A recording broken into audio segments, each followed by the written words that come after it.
Va ora in onda Cultura e Arte con il professore Andrea Rognoni. E diamo subito la linea al professore Andrea Rognoni. Grazie Federico. Oggi parliamo di tanti scrittori, per tanti motivi che adesso vedrete. Solo verso la fine della trasmissione avremo una riflessione sul Salone del Libro di Torino 2023 e sul compianto grande attore pur discusso Helmut Berger, che se n'è andato per altri lidi, presumibilmente divini, tenuto conto delle tematiche legate anche al Valhalla che lui ha trattato da attore. Ora, intanto sentiamo se è subito in contatto con noi l'ospite attesissimo di oggi, Paolo Gulisano, pronto? Ciao Andrea, ciao, eccomi questa volta puntuale. Allora, Paolo, con te un percorso letterario, perché insomma non sto a ripetere, Paolo Gulisano, medico molto noto, grande, diciamo, filosofo del mondo britannico, soprattutto in chiave celtica, gaelica, di recupero dello spirito autonomistico, ma poi ovviamente grande appassionato quanto me di letteratura de noantri. È una battuta un po' troppo romana, vero Paolo? Comunque, insomma, è il 50 anni della morte di Testori. Testori Giovanni è stato un grandissimo interprete della lombardità, perché adesso lo vedremo. Ne abbiamo già parlato l'altro scorso, ma con te approfondiamo. Sono 50 anni domani di Gadda, Carlo Emilio Gadda, ma non ti avevo avvisato su questo perché ne parlo io poi lunedì sera, avendo fatto diversi articoli per varie riviste su Carlo Emilio Gadda, altro lombardo. E poi abbiamo ovviamente Manzoni, su cui arriviamo però tra mezz'oretta, tra 25 e mezz'ora, e perché sono 150 anni dalla, come tutti sanno, dalla morte. Quindi un altro gran lombardo. Poi quando arriverà luglio ci sarà il 50° anno della morte, peraltro triste e suicida, di Morselli, di Guido Morselli, l'autore di Dissipazio HG, Roma senza Papa, eccetera. Allora, intanto però ovviamente la trasmissione di oggi vuole introdurre un altro personaggio britannico di origine scozzese molto noto, che ha fatto epoca, se vogliamo anche a livello di romanzo popolare in senso buono, che è Archibald Cronin. Vogliamo iniziare da Testori con una nota breve perché il tempo è tiranno. Che cosa possiamo ricordare di Testori? I grandi romanzi innanzitutto, no? Cosa mi dici, Paolo? Sì, guarda, di Testori ovviamente si può dire tanto, tra l'altro grande studioso della pittura lombarda in particolare, poi autore teatrale, ma a me il Testori che è più caro e che ho voluto anche ricordare in un articolo recente è il Testori dei romanzi degli anni 50-60 che parlavano di Milano, come nessun altro credo che avesse parlato di Milano nel corso appunto almeno la prima metà del XX secolo, ma un cantore della Milano anche di periferia, tra l'altro anche una zona molto particolare di Milano nord-ovest, i quartieri di Roserio, il MacMahon, la Comasina.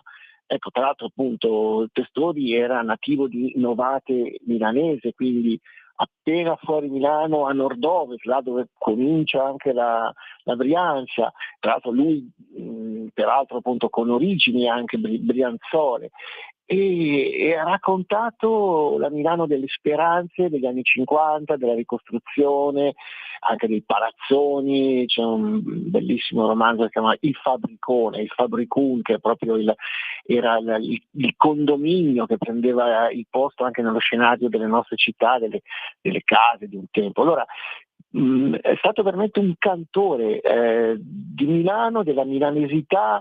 Il suo primo romanzo, Il Dio di Roserio, appunto ambientato anche in questo quartiere periferico di Milano, è ambientato nelle società ciclistiche della Lombardia di allora. Il ciclismo era il primo sport che veniva prima del calcio, e quell'umanità piccola. I suoi personaggi sono proprio lombardi, si chiamano Pessina, Consoni, i piccoli eroi di queste storie. Ecco, quindi davvero un grande cantore della milanesità. E poi appunto autore, potremmo anche dire neorealista, con anche una certa attenzione alla lingua, anche un po' sperimentale, facendo uso anche appunto di elementi della lingua milanese, ecco, senza paura.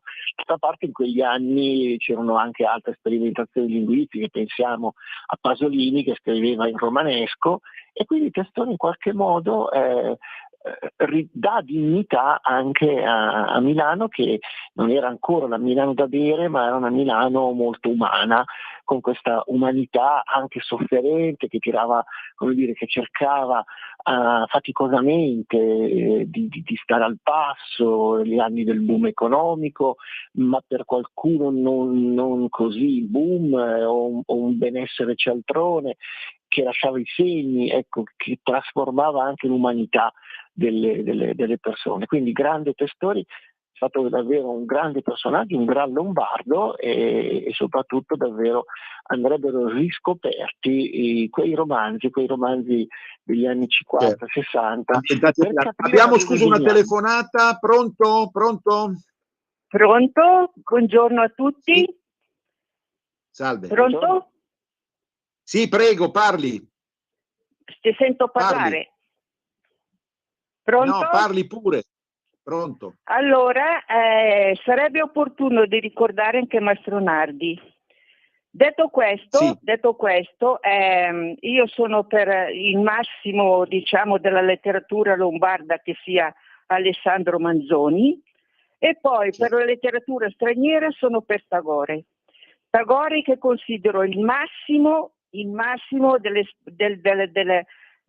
quello che è della letteratura, della poesia del Novecento. Grazie e buongiorno. Grazie. Buona la citazione di Mastronardi, perché proprio negli anni del boom, forse anche prima degli anni 70, tra gli anni 50 e 60, scoppia il caso Mastronardi con il maestro di Vigevano, il calzolaio di Vigevano. In realtà Mastronardi era di origine marchigiana, ma si era introdotto nell'ambiente lomellino, della Lomellina, con questa singolare città molto abitata, Vigevano, di sforzesca memoria, e aveva parlato proprio di questi lavori umili. È giusto, davvero, tu l'hai fatto capire, la letteratura lombarda è ricchissima. Purtroppo non sempre, lo dico senza cipiglio, sia chiaro, non sempre la televisione, la radio, i giornali, le riviste letterarie o i supplementi letterari rendono omaggio a questa nostra grande realtà. Mi viene in mente anche Santucci, che tu conoscerai senz'altro, un altro personaggio tra l'altro di formazione cristiana, Luigi Santucci, che ha scritto delle cose bellissime su Milano e la Brianza. Mi viene in mente Vigevani, che c'entra poco con Vigevano, perché ha raccontato del lago di Como, tante bellissime cose. Rileggete i nostri grandi lombardi. Su Testori chiudiamo, perché il tempo passa, ma su Testori vorrei dire l'Ambleto. Ecco, i romanzi sono ghiotti. L'Ambleto è una produzione teatrale che tra l'altro ha dato il via anche al Pierlombardo, al Teatro Pierlombardo, sempre attento a queste cose nostre fino ad oggi, e devo dire l'Ambleto è scritto realmente in un singolare pastiche che si rifà anche a Gadda, tra italiano e lombardo insubre, perché tra l'altro Testori aveva i genitori della zona di Sormano, quindi della Bassa Comasca. Quindi davvero riprendiamo, ha fatto bene la nostra ascoltatrice. Vabbè, Tagore appartiene a un'altra dimensione, per carità, ci mancherebbe altro, avremo modo casomai di riprenderlo anche assieme a te, perché c'è uno sfondo anche anglofono per Tagore. Però Mastronardi, Testori, Vigevani, Santucci hanno fatto il cuore della Lombardia, e l'Ambleto, scritto in questo singolare impasto linguistico che allora andava perfino di moda, si pensi a Pasolini, si pensi a tutta la revanche di impianto per la verità un pochino marxista che c'era sulle lingue locali, il duo di Piadena, i Gufi e compagnia bella. Ecco, davvero, davvero emblematico questo discorso, e quindi anche qui da rileggere questa singolare opera teatrale. Invece imposterei Archibald Cronin. Dico imposterei perché avremo sicuramente modo di riprenderlo, è vastissima la produzione croniniana. Prendiamo spunto dal fatto che anche lui, cioè manca poco, non è l'esatto cinquantenario, ma manca poco. Tra l'altro lui morì in Svizzera, no? Ci racconti qualcosa della biografia di Archibald Cronin, un grande protagonista della letteratura britannica di marca e origine scozzese. A te la parola, Paolo. Sì, grazie Andrea, e grazie per darmi questa occasione di parlare di uno scrittore di cui oggi si parla poco, però appunto negli anni 60 forse il primo grande successo della televisione, quando c'erano gli sceneggiati televisivi, fu appunto Le stelle stanno a guardare, La cittadella, appunto sceneggiati televisivi, come si diceva allora, oggi si dice fiction, tratti dai romanzi di questo medico scrittore scozzese. Come dire, non era il primo medico scrittore scozzese, pensate a Arthur Conan Doyle, il creatore di Sherlock Holmes, e un medico che aveva la passione dello scrivere, inizia scrivendo anche storie con medici protagonisti, quindi raccontava quello che aveva visto. Giovane medico della provincia, è entrato a lavorare appunto nei piccoli villaggi scozzesi. Lui era nato vicino a Glasgow, e poi però va anche oltre la Scozia, va oltre la Gran Bretagna, e parla anche di altri problemi e di altri scenari. Però sicuramente le sue storie, i suoi romanzi ebbero un grande successo perché, appunto, lo dicevi tu all'inizio, romanzi popolari, ma non, come dire, dozzinali, non volgari, non superficiali, romanzi popolari, cioè in grado di essere letti da tutti, non si rivolgevano solo ai suoi romanzi agli intellettuali, erano scritti col cuore, ecco, partendo anche dall'esperienza personale, dai casi che lui vedeva, dai malati, dalle sofferenze, eccetera, eccetera, e quindi dall'esperienza concreta di medico nasce uno scrittore esperto di umanità, no? Che racconta anche grandi storie, quindi non solo sanitarie, ovviamente. E poi, come dire, è importante anche nelle sue opere la presenza dell'elemento religioso. Cronin era cattolico, ma era nato da padre cattolico di origine nordirlandese e da madre protestante. Quindi lui era, come dire, consapevole, e molto spesso, per esempio, i suoi personaggi sono dei sacerdoti anche cattolici. Allo stesso tempo però ha una posizione tollerante, conosce bene il mondo protestante e anzi spesso fa capolino una denuncia del settarismo. C'è un personaggio di uno dei suoi più celebri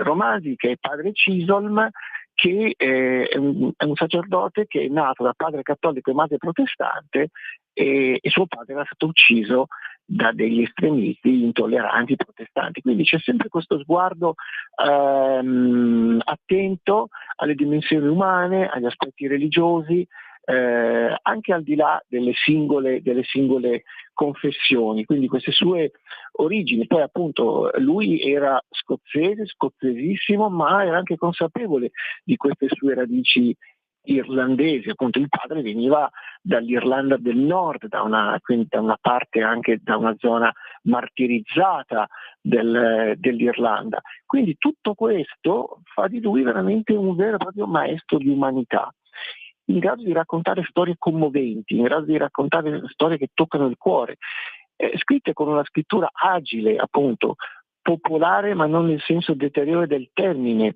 E in fondo, visto che poi siamo anche sotto l'ombra dell'anniversario di Manzoni, non vorrei, come dire, accostare Cronin a Manzoni. Certamente Manzoni è uno scrittore di un respiro quasi epico, però in qualche modo Cronin nel suo piccolo fa quello che ha fatto Manzoni con Promessi Sposi, riuscire a parlare a tutti, riuscire a farsi leggere, a uscire dalla ristretta cerchia degli intellettuali, degli addetti ai lavori, di essere letto da tutti. Io so di persone che, ad esempio, molto semplici, quasi poco più che analfabete, che avevano letto forse soltanto i Promessi Sposi nella propria vita, che sapevano citare dei brani a memoria dei Promessi Sposi. E appunto anche con le opere di Cronin, queste opere, queste storie toccanti, queste storie grondanti, umanità vera, erano conosciute, lette, venivano, come dire, pubblicate in decine di migliaia di copie. Cronin negli anni 60 e 70 era un vero, anche in Italia, un vero e proprio bestseller, amatissimo. I critici l'hanno sempre snobbato, quindi lui non è entrato, come dire, nel novero di quegli scrittori anche britannici che hanno goduto, come Graham Greene, come George Orwell e altri, di apprezzamenti anche della critica. La critica l'ha sempre un po' snobbato, forse lo considerava un po' anche un dilettante perché era un medico, e qui allora devo difendere la categoria dei medici scrittori, ma sapeva fare bene il suo mestiere, e sapeva scrivere e sapeva farsi leggere. Certamente, direi poi noi faremo una seconda puntata su Cronin, come faremo una seconda, una terza, ovvio, su Tolkien, no?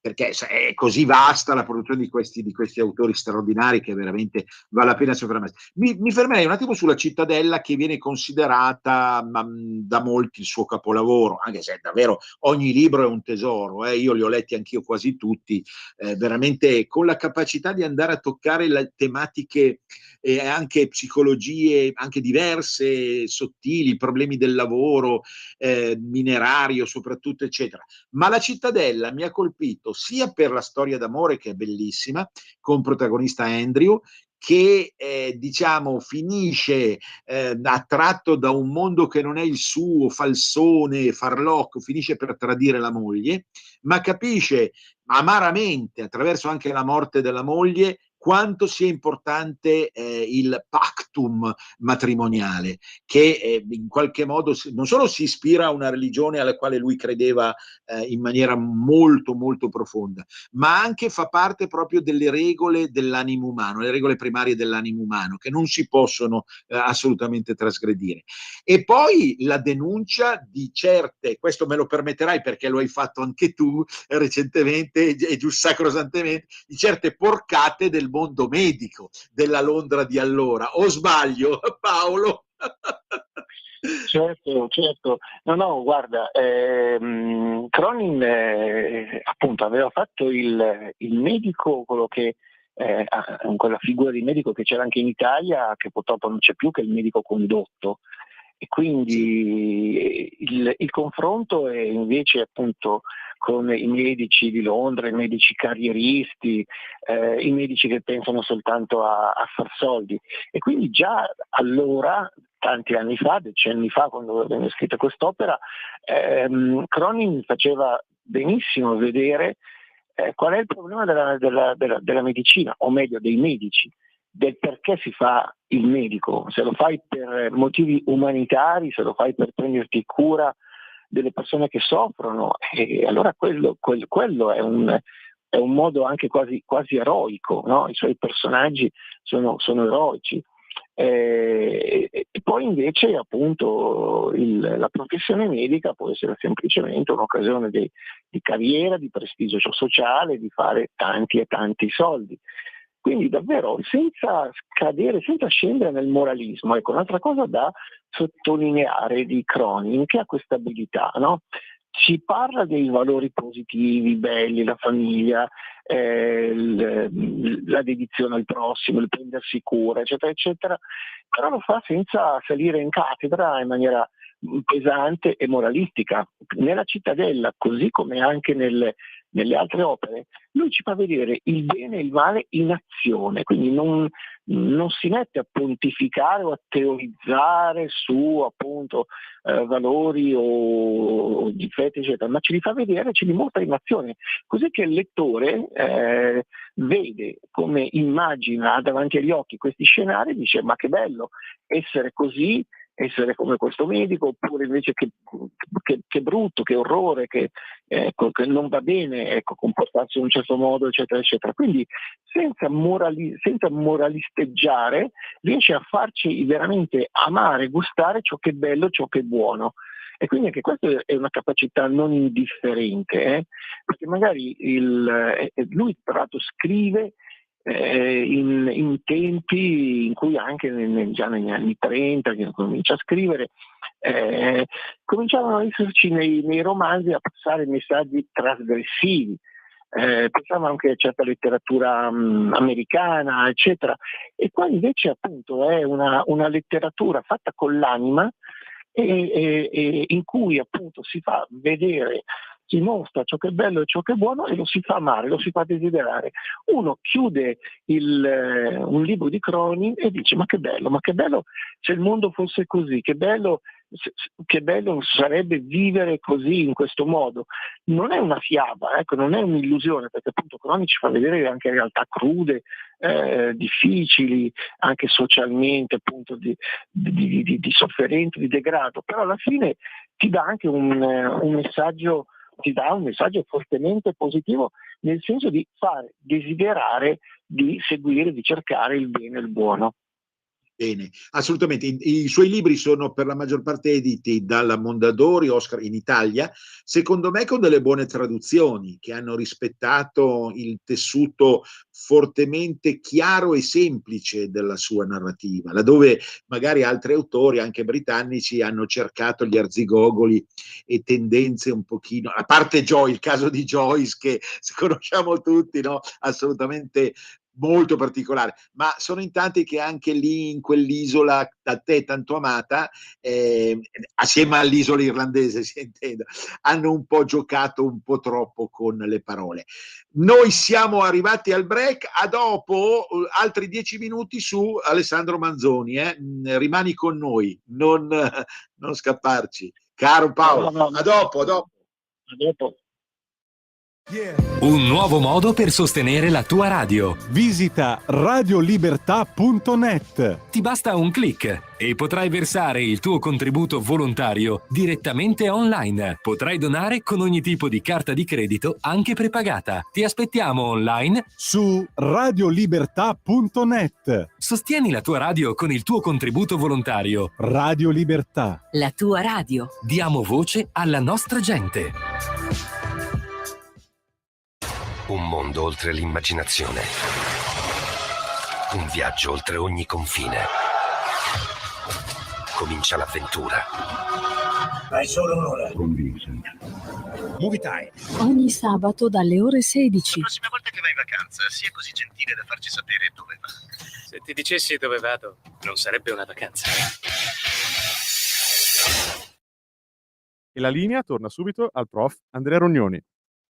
Grazie. Il 22 maggio del 1873 si spegneva a Milano, in conseguenza di una grave caduta accaduta sul sagrato della chiesa di San Fedele, che era la sua parrocchia, si spegneva Alessandro Manzoni, considerato il maggiore scrittore, non poeta, ma scrittore lombardo tra i maggiori italiani. Alessandro Manzoni ha lasciato un'eredità enorme, soprattutto a livello didattico, perché i Promessi Sposi sono stati letti tantissimo. almeno da noi anche a scuola, anche se per esempio il mondo britannico è sempre rimasto molto scettico e c'era una battuta che circolava: troppo lungo da digerire quei promessi. E in effetti una delle critiche che solitamente vengono fatte anche da parte di storici della letteratura tra i più avveduti come Giovanni Getto è quella, insomma, di essere un po' prolisso. Allora Paolo, che cosa possiamo secondo te e dobbiamo ricordare di buono?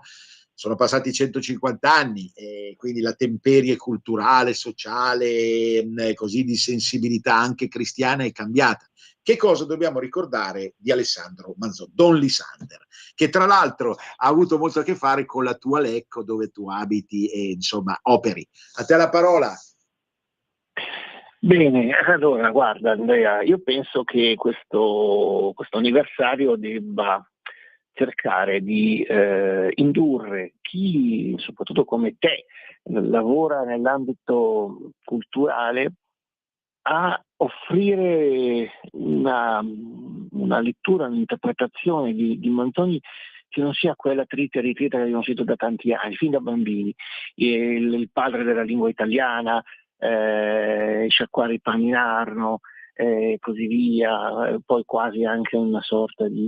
Poi c'era, ricordo, una lettura risorgimentalista, no, di Manzoni, perché ricordo questa forzatura, dice Don Rodrigo in fondo e gli spagnoli non sono altro che gli austriaci, era un modo quasi di parlare ai contemporanei ammiccando al passato, dire prima erano gli spagnoli, adesso sono gli austriaci.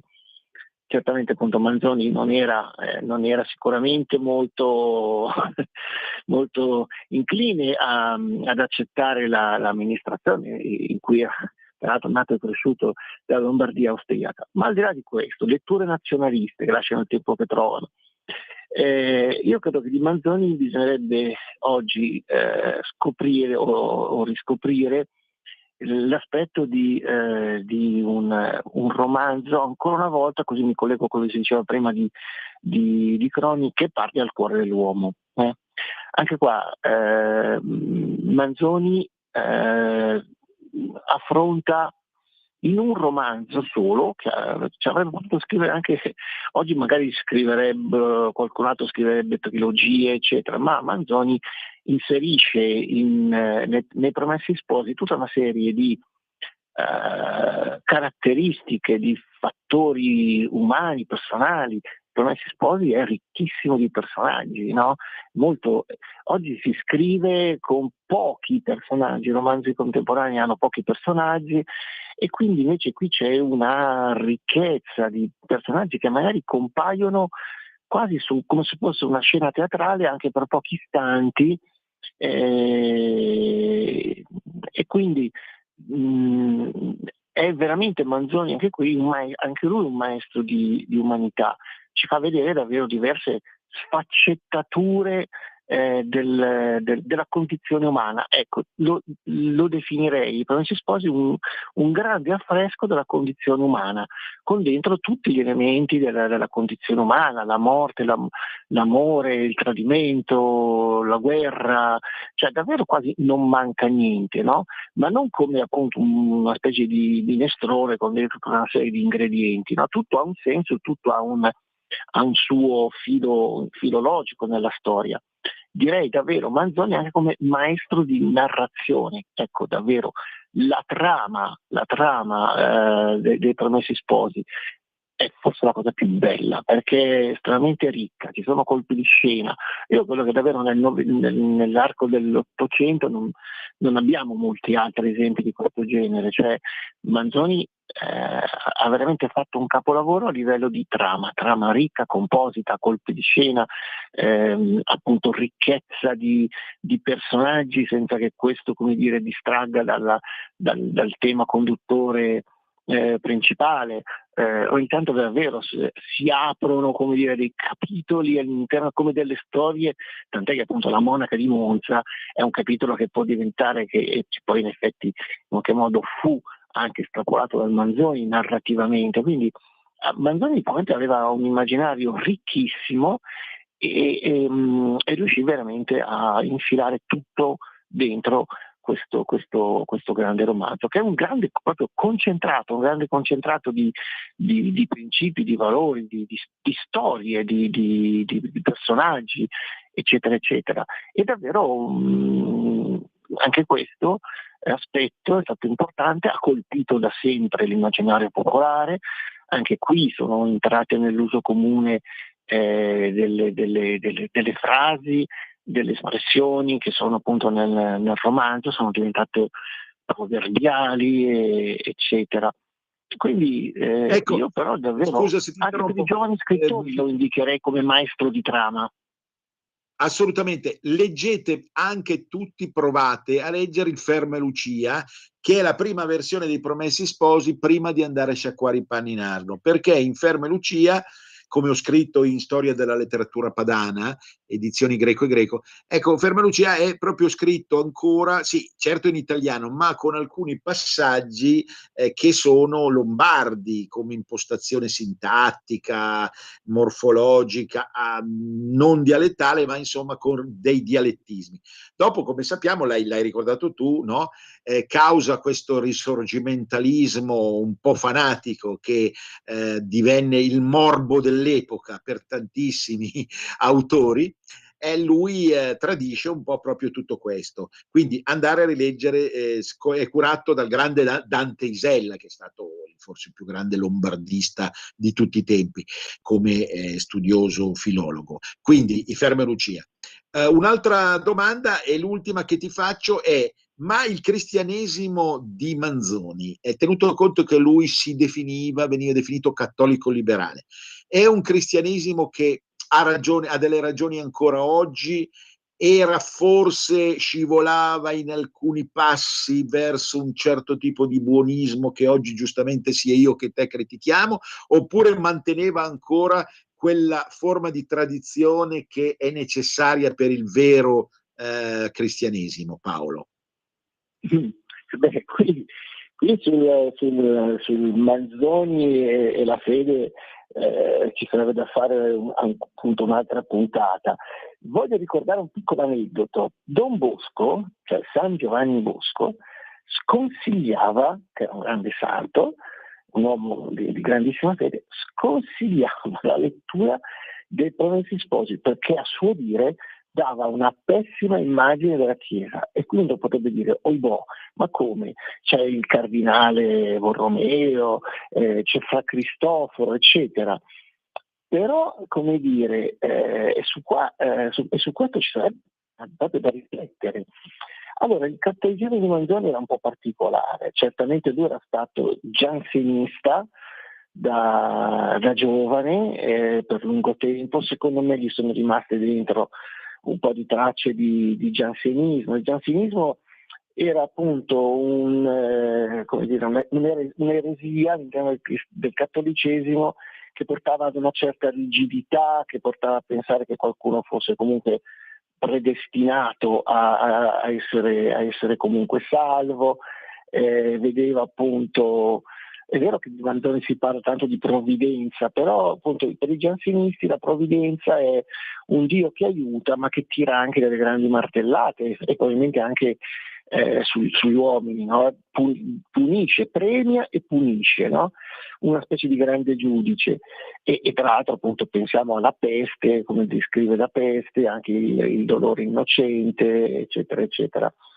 Per cui, e poi effettivamente sì, era anche un po', a me non piace dire, preferisco il Manzoni scrittore tout court che non il Manzoni scrittore cattolico. Il cattolicesimo di Manzoni è stato un po' l'antesignano anche del cattoprogressismo, hai detto bene tu, il buonismo e non solo il buonismo, alla fine c'è, come dire, anche un po' di paternalismo, sì, bisogna vivere cercando di stare lontani dai guai, eccetera, eccetera, state buoni se potete, ecco, potrebbe essere anche questo uno slogan che certo. di Manzoni, si dice assolutamente. Però, volevo chiudere con la poesia, purtroppo c'è poi l'ultima parte dove devo parlare anche di altri argomenti. La poesia, secondo me, la trovo personalmente, è un giudizio personale, molto retorica, paludata. Si salva un pochino la Pentecoste, visto che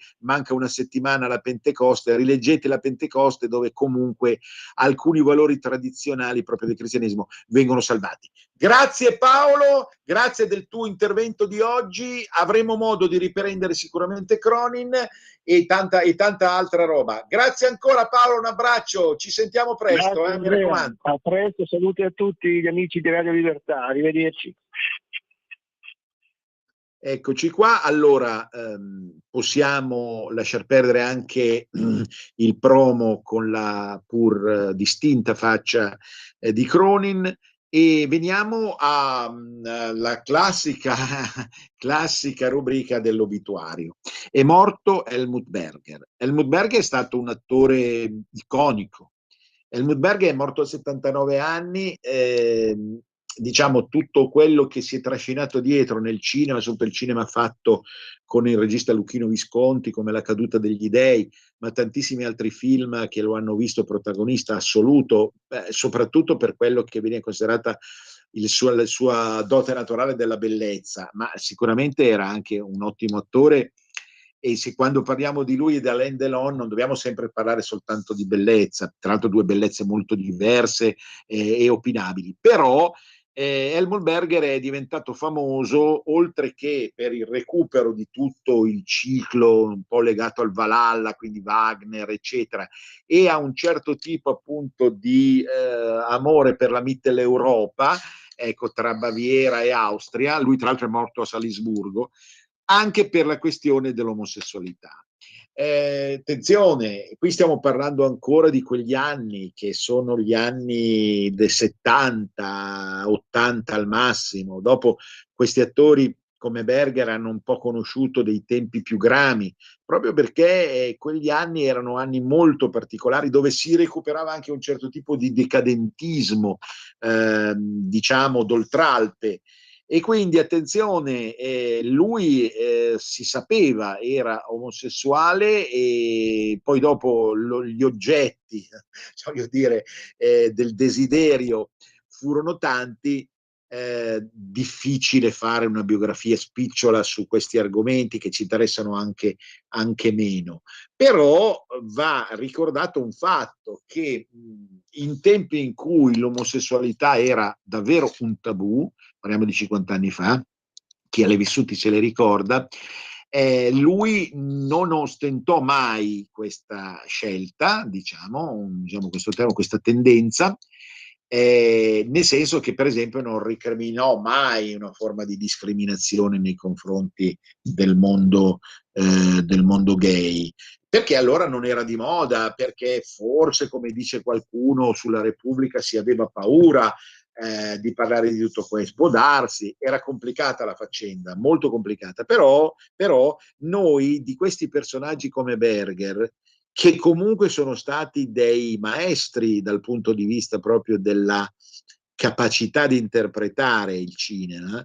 grazie certamente a un regista come della grandezza di Luchino Visconti, autore anche del Gattopardo, eccetera. Questi personaggi avevano un riservo, un autocontrollo su questi argomenti che ancora ci piace. Non è moralismo il nostro, non ci interessa fare del moralismo a basso mercato, a sfondo politico, ci mancherebbe altro.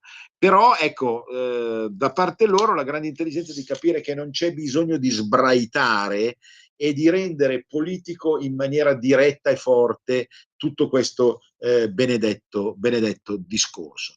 Helmut Berger, quindi sorta si disse a suo tempo di Dio sceso in terra dal Valhalla, di Dio sceso dalla grande nube della religione celto-germanica, appunto, laddove evidentemente i tratti, i comportamenti, le battute erano cadenzate proprio come amava Visconti, grande pittore degli estremi, l'estremo sud della Sicilia e l'estremo nord, un po' anche secondo certi autori scandinavi come Berman. Però ecco, l'importante è capire quanto poi iconicamente, simbolicamente, allegoricamente, Helmut Berger abbia rappresentato veramente un passaggio d'epoca che è stato effettivamente straordinario, unico nel suo genere.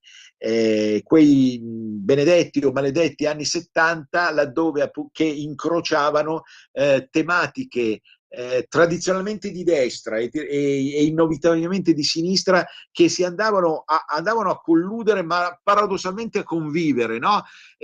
Quella stagione che poi fu la stagione del rilancio dei cosiddetti dialetti, della letteratura popolare, di Pasolini, eccetera, eccetera. Le contraddizioni di questi personaggi sono contraddizioni che hanno vissuto quasi sulla pelle i problemi di quell'epoca. Che certamente noi, essendo allora molto giovani, percepivamo in termini diciamo più naif di quello che possiamo vedere adesso. Però qualcuno disse, anche Benedetto Croce disse, che quando parli del presente sei costretto sempre a riferirti al passato, e quindi noi non siamo mai realmente nel presente. Perché a me piace meno il giornalismo attualista? Perché se tu fai del giornalismo, comunque sei costretto a fare della letteratura. La letteratura non può non essere che la letteratura del passato, anche recente. E cioè, io amo da morire comunque le tematiche afferenti agli anni 70, 80, 90. La considero storia sociale, culturale, economica, demografica, artistica, eccetera, eccetera. Però appunto noi non possiamo che fare della storia, perché non siamo votati al presente. Ecco, non possiamo, non abbiamo il diritto di essere completamente nel presente. Questa è una invece dei cavalli di battaglia godi l'attimo, no, di oraziana memoria, che la sinistra contrabbanda per filosoficamente elevata, ma io non sono assolutamente d'accordo. Quindi, per chiudere su Berger, se ne va un altro pezzo di questo mondo straordinario che noi abbiamo vissuto, un cinema che aveva ancora un senso, che aveva ancora una ragione, che aveva una spinta culturale, ma penso anche a un cinema di sinistra come Fassbinder in Germania. Ecco, quindi davvero io oggi, l'ho già detto in altre occasioni, vedo tristi cose per il cinema attuale, ben poca roba degna in qualche modo di essere vista, di essere visionata, di essere salvata rispetto a tutti questi personaggi di cui parlavamo in altri tempi. Il Salone del Libro del 2023, ricchissimo, forse, come è stato detto da qualcuno, fin troppo ricco. È l'ultimo salone con director Nicola La Gioia, che per diversi anni insomma ha fatto delle scelte di un certo genere. È un salone ovviamente che mette assieme, anche nelle conferenze, nei convegni, nei vari stand, la Michela Murgia con la tematica invece di tipo ambientalista classico. Ci sono delle case editrici che imperversano, che conoscete tutte. Già qualche anno fa ci fu un fronte che è rimasto di resistenza da parte di chi ha organizzato nei confronti delle case editrici di destra o di centrodestra, che evidentemente non piacciono perché vengono considerate fasciste, come si dice in linguaggio emiliano e romagnolo. A proposito, apro una piccola parentesi, ma un grande abbraccio alla Romagna, un grande sincero abbraccio. Questa terra che è una terra unica nel suo genere. Parlo proprio della Romagna interna, non della Romagna balneare, no? Dei sederini e delle tette. Parlo della Romagna interna, che è fatta da gente straordinaria, ecco, che ha dato l'anima per la natura stessa fin quando è stato possibile. Adesso la natura si è ritorta contro in una maniera spaventosa, complice ovviamente il cambiamento climatico. Però mi sembra di poter dire, visto che già mi sono interessato di queste tematiche proprio dal punto di vista dell'arte della natura, ma è arte e anche politica, l'ho sempre detto, sicuramente la mala gestione, che non va assolutamente nascosta, non può essere nascosta, in questo caso da parte evidentemente di rappresentanti di partiti di sinistra. Altrove ci sono state altre responsabilità di partiti di destra, ma qua c'è una mala gestione acclarata, spaventosa e vergognosa per chi di solito si rifà all'ecologia, all'ambientalismo, a buon rapporto con la natura come dei propri cavalli di battaglia. Ecco, perché è evidente che qualcosa si poteva fare, ma noi ci ritroviamo ancora davvero in mezzo all'acqua, ci troviamo proprio come quei poveri. È un grande abbraccio di solidarietà, di amore per questa terra. Romagna mia, Romagna in fiore, tu sei la vita, tu sei l'amore. Ecco, certo, commoventi gli angeli del fango, i ragazzi che si prodigano per riuscire a salvare il salvabile. Abbiamo ancora questa gioventù, ce l'avevamo un po' dimenticata, avevamo pensato che i giovani avessero in mente soltanto puntini puntini, e invece stavolta hanno dimostrato di esserci. Quindi Romagna, risorgi, risorgi Romagna, lo dirò ancora alla fine della trasmissione. Ma ritornando al Salone del Libro, io vi voglio invitare, chi ancora non è stato a Torino. Una volta ho anche fatto da inviato speciale di quella che si chiamava Radio Padania Libera, era la fine degli anni 90, proprio al Salone del Libro, intervistai diverse persone, eccetera. Ero giovane, avevo tanta energia addosso.